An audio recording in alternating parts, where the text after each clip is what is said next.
You add baby laxative or some other stuff to dilute it so you make a better profit. But this guy brought in at least 500 million doses of So cocaine into the country. And Trump let him out of prison after a it, year and a half. so let's point out the reality of the situation. It's not about drugs. This is not about drugs. Rick, you're by the computer, and Okay. Yeah. honestly, Sasha, I think, is in the background. Hopefully, he pops back in as well, because it's the same thing with Ukraine. Trump, we all know, is a transactional president. He doesn't care about drugs and all this other stuff. He wants to get himself enriched, him or his family.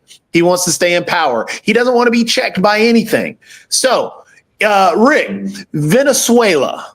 That's where he wants to go to war with. What are the oil reserves of Venezuela in comparison to the world? What rank are they? Are they top 10, maybe top 5 in terms of oil reserves? Aren't they? Venezuela has the world's largest proven oil reserves. Number one, So, estimated at a third of a trillion barrels. A third of a trillion. That's freaking. So with those oil reserves, that means Maduro is in charge of, he doesn't own it. I mean, yes, he's probably enriching himself. Maduro's a corrupt individual. There's nobody defending Maduro. However, Maduro still is the leader of another country.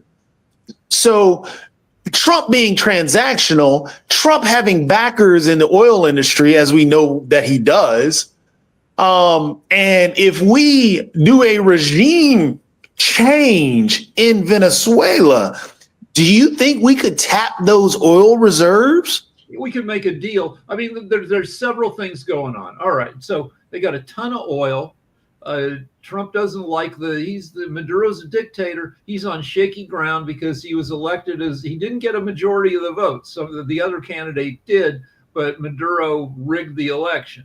And Venezuela only has 28 million people. So if you're going to go to compared to other drug countries that we might go to war with, Mexico, 160 million people. China, 1.4 billion people. Venezuela has 2% the number of people of China, even though China's maybe our number one fentanyl supplier. So yeah, Trump is going to go after the little guy with the huge oil reserves. Exactly. So remember when we went into Iraq and everything over quote unquote yellow cake, and wanted to, and even Trump, when he was running for office, said that he wouldn't have gone in unless he could have the oil. Yeah. We're now in a position where he's trying to go to Venezuela and take the oil. Background. So we went in, so in 1991, the first George Bush had a 4-day war to kick Saddam Hussein out of Qatar. And then apparently Hussein learned his lesson and wasn't developing. He was killing his own people a lot, but he wasn't getting ready to develop new. Yellow cake refers to a form of uranium that the second Bush and Dick Cheney claimed was being stockpiled in Iraq. This turned out to be a lie. We went to war there after 9/11, even though Hussein had nothing to do with it. Cost us $1 trillion and thousands of American lives, and it cost the Iraqis 1 million lives because it set off a civil war. So yeah, that was a freaking mess. So yeah, so basically now we're at a position where we're going to war again over quote unquote drugs with a country that has the largest oil reserves. When you have a individual who's extremely transactional, runs the country like it has oligarchs, Elon Musk, so on and so forth. Now, I mean, again, it gets to the point of all right. Let's get to other stuff though. So Trump last night, in the middle of the night, stayed up and tweeted on Truth Social, his Twitter, 162 times. The president is staying up late and just tweeting crazy crap more than 150 times, which is weird. Yep. It's because I mean, what we have is somebody who has to stay in contact with his base constantly, or else his base will be lost and begin to ask questions. So if he keeps flooding the zone, all his base does is just parrot everything that he says. There is no questioning. There is no, hey, let's go back and look at this. No, I'm going to keep flooding the zone so you don't think about what I just talked about. Well, I mean, I'm on Twitter all the time, and I've noticed MAGA has been pretty quiet lately because Dr. Sharif, we haven't heard from Dr. Sharif.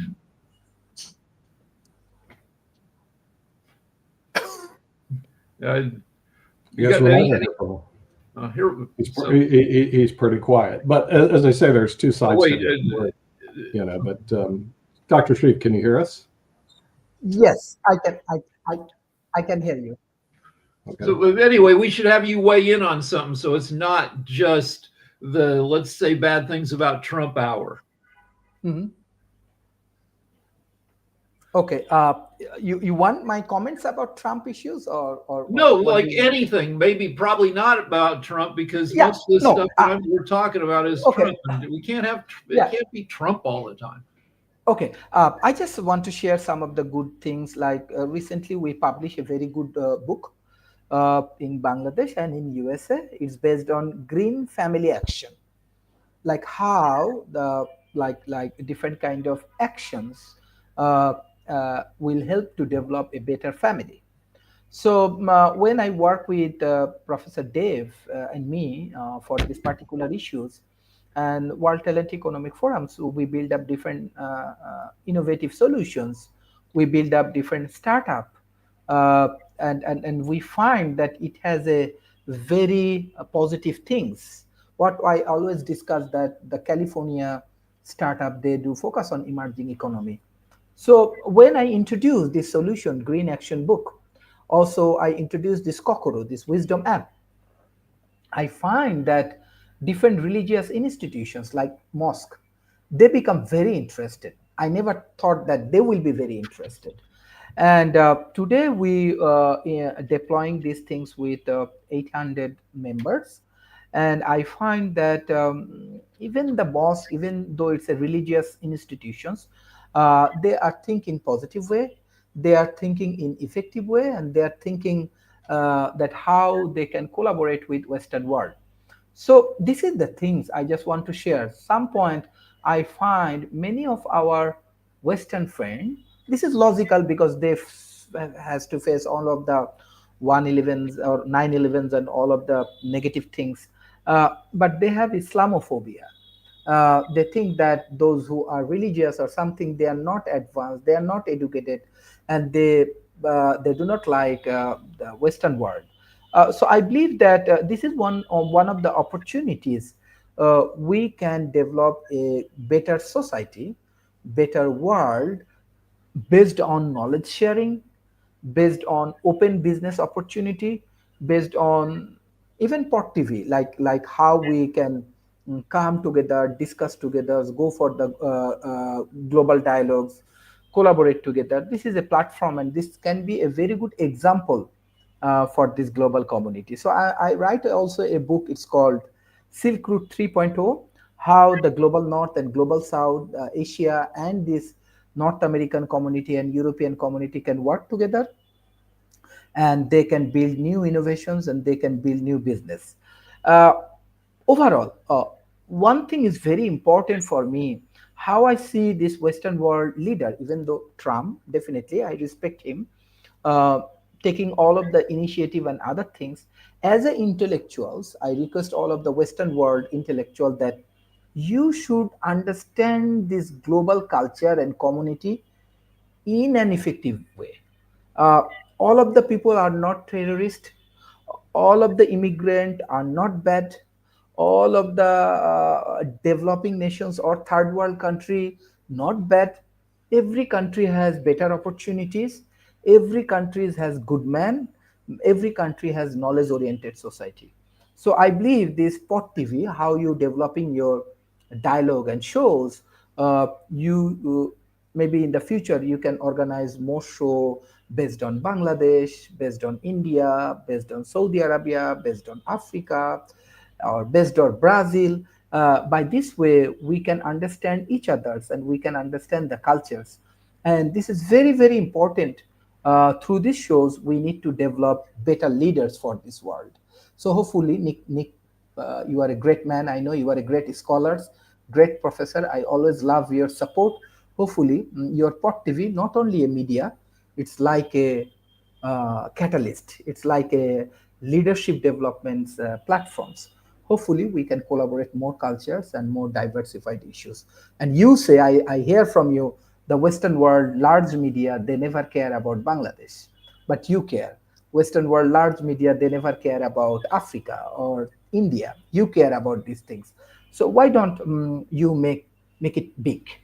You make it more productive. You make it more innovative. That is my request to Nick Balbeda. All right. So back to the U.S. There we go. There's a special election in the 7th Congressional District of Tennessee today. This is a district that Trump won by 22 points last year. But the race has, according to the last polls, has only a 2% difference between the Republican and the Democratic candidate. So if the Democrat manages to pull it out in a district that Trump won by 22 points, that will be cause for or even makes it close. That'll be cause for celebration for Democrats who want to take back the House next year. So, yeah, there's a bunch of infighting in the U.S., Dr. Shreve. Oh, by the way, also I did check out Bangladesh. Here's something very interesting about Dhaka, the city you're living in now. It will become the largest city in the world by 2045. Okay, already Tokyo was supplanted by Jakarta and Dhaka. So it's right now the second largest city in the world, but by 2045, it'll be the largest city in the world. I just Googled it. The population of the Dhaka, oh wait, is this, no, oops, it gave me the wrong, is that? Yeah, it's scheduled, I think, in 2045. All right, anyway, so Dhaka right now has between 25 and 36 million people. It's huge. So what's it like to live in Dhaka? It seems like it would be really a pain in the butt and also really fun because you can probably go to any kind of restaurant and get anything. What's Dhaka? And it gets no love in the United States. Here you got a city, Rick, that has a population of 25 million. You gotta imagine it's twice as big as LA County. Well, LA is great because you can get almost anything in LA. You might be on the freeway for 2 hours. Yeah, but big cities are awesome because I know. But I live in a big one, Barcelona, but it has 6 million people, which is pretty good. But Dhaka has like 25 million people. It's absolutely huge. Yet when it comes to getting reporting, like on media, it gets no media at all, none at all. I mean, it's like Africa now, because I'm listening to the BBC being in Spain. They actually have Eye on Africa. They actually have an African, how do you say it, show. So the BBC does it. CBS, NBC, and ABC here are out to lunch. You don't even see them. I mean, I can't get ABC, CBS, or NBC, or ESPN. All the American things are gone. I can get BBC and CNN, and BBC does a special on Africa. But let me tell you who does a special on Bangladesh. Nobody. Or India, forget it. China, China where? Okay, we hear about them every now and then. So it's kind of amazing, Dr. Shreve. It's good to see you from Asia because you're an Asian representative.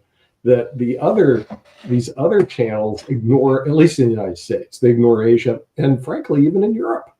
That thing gets me. I mean, Europe's a little bit more, connected to the world, but with that part of Asia, they ignore it. Now, there is something also interesting that came out in the news.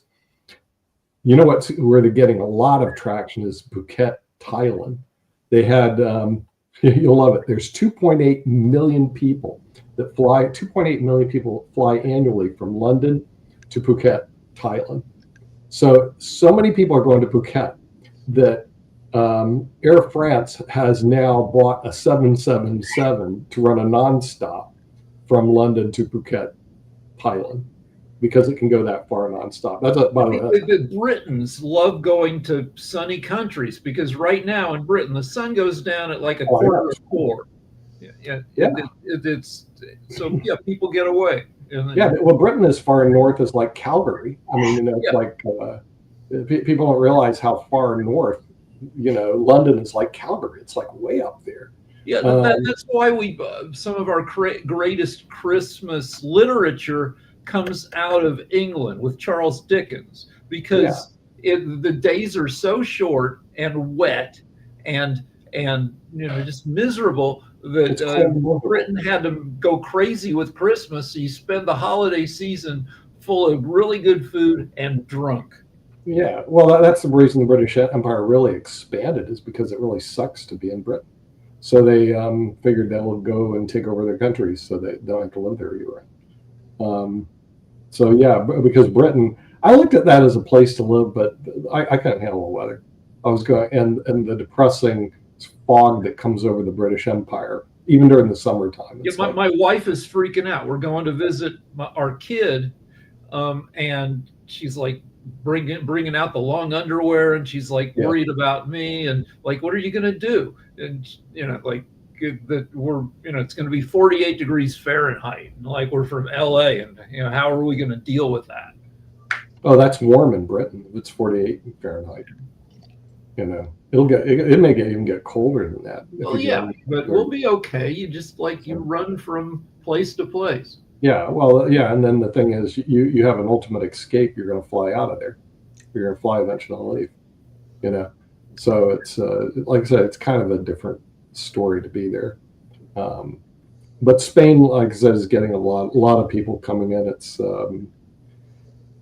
I think it's like California was back in the 40s or something like that. In other words, just where people are moving in because the weather's good. Yeah. All right. So here's more news off of Drudge. Mom and pop business bankruptcies hit a record. So our economy in the U.S. is a little bit hollowed out. Yeah. Like the thing is, the money isn't circulating, Rick. Here, like the realities, and this is a hard reality, and I don't know why they don't teach this in school. They say, hey, everybody, come to school. Okay, let me tell you basics, economics 101. Half the people in the United States have 2.5% of the assets. The top 1% has 30%, and the top 10% has 66%.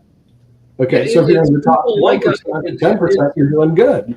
If you're in the bottom 50%, you have nothing in the U.S. No, 94% of the the assets held by individual Americans are in the pockets and bank accounts of people 45 years old. Right. Okay, so you have to be older and in the top 10%, and then you're okay in the U.S. But let's get real. Half the population is broke in the United States. Half the and they say, well, they don't pay taxes. That's because they're broke. Okay, they have no money. And it makes it really hard for even small business like me to work with people, because if I had 100 people come to a financial seminar, 50 of them are broke. So I can't even work with them. And then the next 30 have some money, but not a lot. So I have to pick out one person who has all the money and work with them. And the 99 I have to dismiss. People in the bottom 50%, they have all these jobs that really aren't jobs because they're so shitty, like Uber driver and selling stuff on eBay and showing their boobs on OnlyFans. There are a lot of the economy is built to the extent that it's built on these crappy semi jobs, and it's going to get worse. The three of us here, except for Dr. Sharif, we are all of a certain age, and the deal is, it used to be you couldn't take it with you.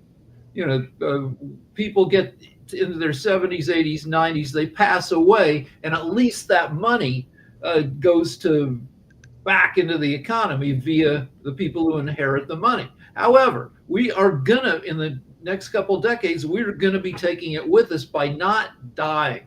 There are gonna be a ton of ways for people, boomers and Gen Xers, with enough money to buy extra years of life. Like Yeah. they just put a pig kidney in a guy. The kidney was genetically engineered so that the guy's body wouldn't reject it. And the kidney worked in the guy for 9 months. And then it took 9 months for his body to decide to get rid of it.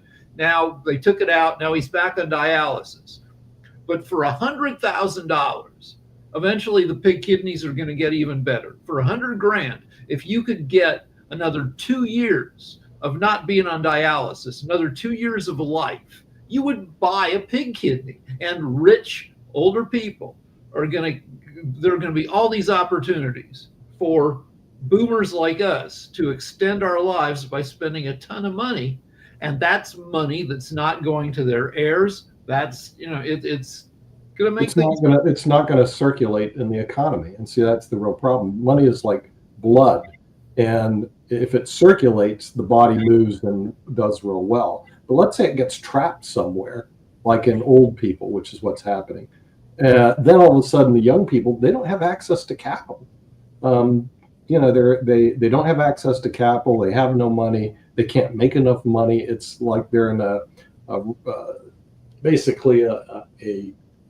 they're in a hellhole financially and no chance to get it out. And we see it all the time because, by the way, it also exists in U.S. chess tournaments, which people don't know about. The guy who wins number one makes all the money. Okay, so if you ever go to a chess tournament and you're first place, there's $10,000. Number two prize, $1,000, and you split it 3 ways. This is what makes me game shows on TV, like where one person walks away with all the money, and it's pretty crappy money. There's a show called Wipeout, where people run through an obstacle course and they fly through the air, they fall 15 feet into water, and it starts off with 24 people, and they all get the crap beat out of them. Some of them get injured. This is a primetime show, used to be on ABC, and only the winner walks away with something like, I don't know, 20 grand or 50 grand. Everybody else just walks away with injuries. Nothing, right? Yeah, and see, that's the U.S. economy. It's based on, it's called winner take all. So even in like our football, which is similar to rugby, the coach, I'm watching the coaching carousel. What, Sasha? The Winner Takes It All, famous song by ABBA. Yeah, I know, right? It's a winner take it all by ABBA, but it's true. And then the other thing is that kids should be required to take Monopoly and play Monopoly in school. Okay. And then they'll notice at the end of the day, one person wins, has all the homes, and everybody else goes home burnt. Yeah, okay. Monopoly wasn't developed to be a fun game. The guy who invented Monopoly invented it to show that unfettered capitalism sucks. And that's right. The game Monopoly actually sucks. It takes forever. Everybody and people slowly, lose all their money to the guy with all the hotels on Park Place. Yeah. Right. Yeah. They just basically, but it's a great game because it would give kids a basic education on the U.S. But it's a miserable game. Like half of all Monopoly games end with somebody picking up the game board and just flipping it over. Okay, they call that a revolution. They had that in Russia. Okay, they had that in quite a few other countries. They had that in Cuba. Okay, I found out the way to cheat on Monopoly. If anybody ever invites you to play it, come over to my house, play Monopoly. What you do is you go in your attic and you find your old Monopoly game, and you take the cash out of that and you just put it in your pocket, and you go play Monopoly at your friend's house. And as you get squeezed, you just sneak in your own asset. Yeah, but see, the thing is, a minor legal change in Monopoly can change the whole composition of the game. In other words, as you go through the game, all they need to do is when some guy takes Park Place and has all the things about to win, you redistribute the assets to all the other players. And guess what? The game will continue on and life will be good again, rather than have the winner take all. And see, that's the problem that they have in the U.S. right now, which they don't even know about. as the money's getting sucked up into the 1%, 30% of all assets are in 1% of the population. And Getting close. it's not great for rich people either, because rich people's livelihoods depend on everybody else buying crap from them. Eventually, you're right. Eventually, it catches up with them because they go, there's no one to buy our products anymore because they don't have any money. So it's a bad deal. But the real problem is also the Americans' lack of understanding of our winner-take-all economy. In other words, if you're in San Francisco like Peter Thiel and you won the lottery because you did PayPal, and Elon Musk, you won the lottery because he did PayPal and he rolled it up, okay, you have all the bananas. What about everybody else? They get peanuts if they're lucky. Yeah, and if you're in San Francisco and you're kind of, I mean, yeah, San Francisco is still a great city, but it's a little, when you go out, when you leave your $100 million mansion and you want to go out to dinner or you want to go get a burrito, then you have to walk through the city where you're going to see dozens of homeless people, you know. I think Sharif experienced that when he came to the U.S. He tried to go to Stanford University. He found a bunch of homeless people in San Francisco, thinking that this is the land of gold and silver. It's the land of gold, silver, and a bunch of homeless people because we have a winner-take-all economy here. If you're a winner, you do really well, really, really well here. You can't do better any other place in the world. But if you're just a normal person, forget it.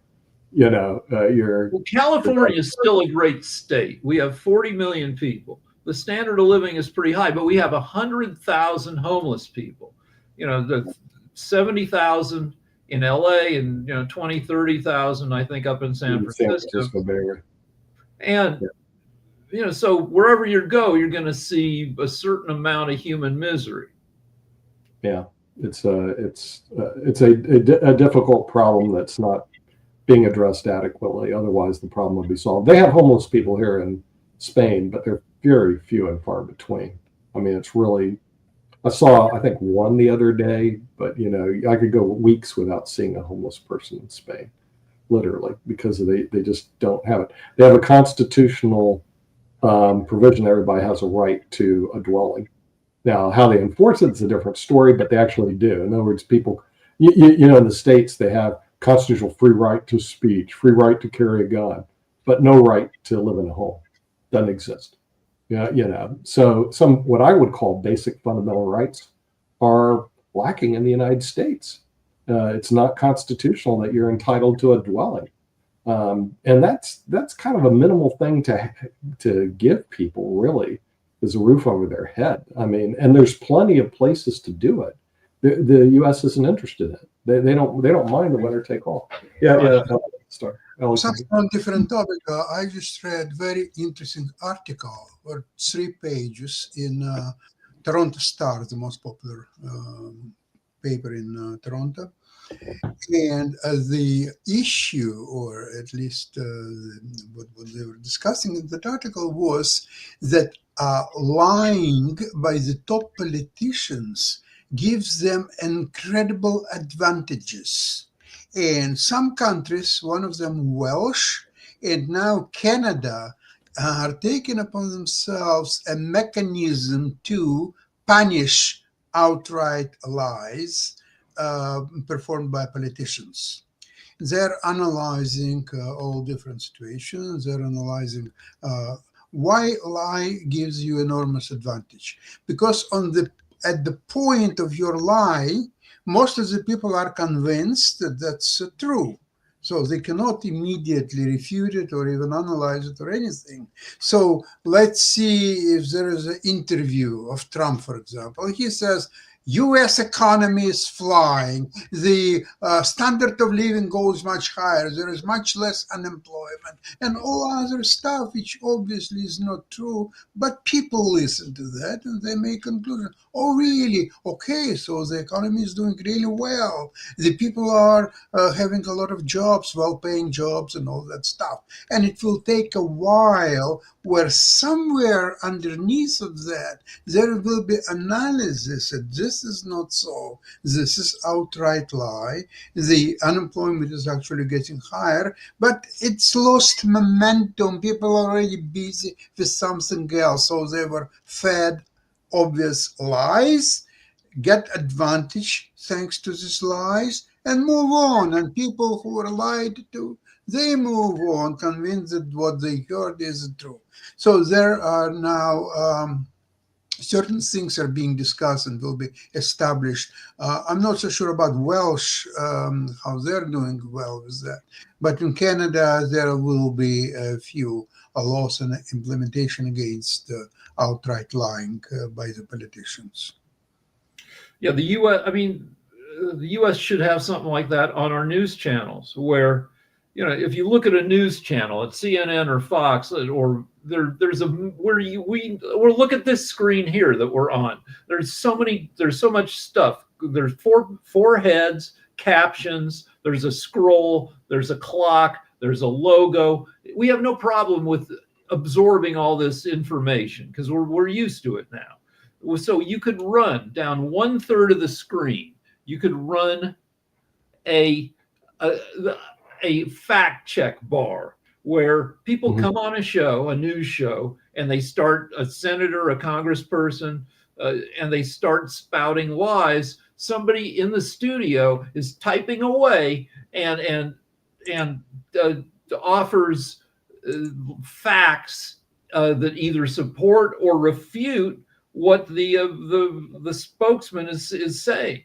Yeah, I think you're going to see that in the future, Rick, because of artificial intelligence. When Jacoby was making noise about the Honduran president, so I get on AI to see what the counter arguments are, because there's always a counter argument. I know his belief it's his way or the highway, but that isn't really true. What happens? There's always two sides to everybody's story.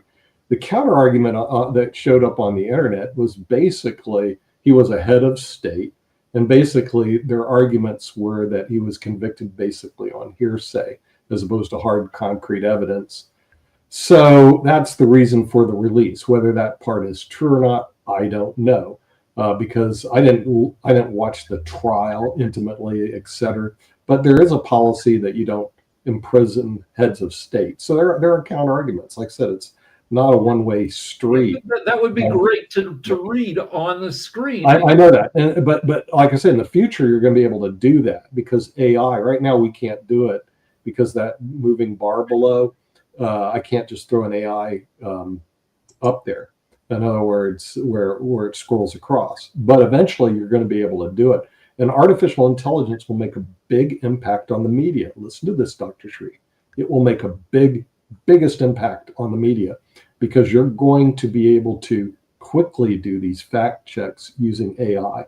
AI is wunderbar when it comes to looking up the reality of things. Now, is it going to be 100% correct when it comes out? No, but will it have a high statistical probability of being correct? The answer is yes, because I fact checked AI, and sometimes I'm going, you're way off and stuff. But as it improves, it's a great source to go to ask and answer questions.